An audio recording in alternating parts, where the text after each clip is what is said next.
প্রতি বৃহস্পতিবারে আমি এইভাবে লক্ষ্মীর ঘট পাতি। তো গঙ্গার মাটির মধ্যে আমি সবসময় লক্ষ্মীর ঘট পেতে রাখি। গঙ্গা মাটিতে আমি লাল চন্দন দিয়ে আর ঘটে স্বস্তিক এঁকে আমি আমের পল্লবও 5টা ফোঁটা দিয়ে দিলাম।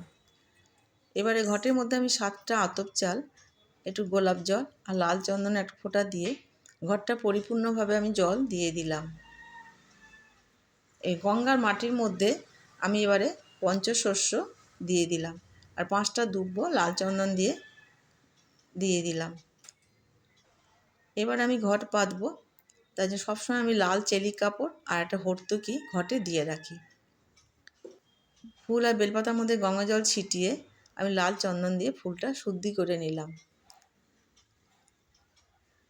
ঘটের মধ্যে আমি সবসময় 1 টাকার কয়েন দিয়ে রাখি, তাই 1 টাকার কয়েনের মধ্যে আমি সিঁদুরে ফোঁটা দিয়ে ঘটে দিয়ে এবার আমি ঘট পেতে দেবো।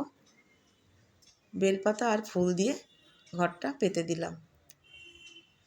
এইভাবে বৃহস্পতিবারে আমি লক্ষ্মীর ঘট পাতি। আপনাদের কেমন লাগলো আমার এই ভিডিও? লক্ষ্মীর ঘট পেতেছি, আপনাদের কেমন লাগলো দেখে?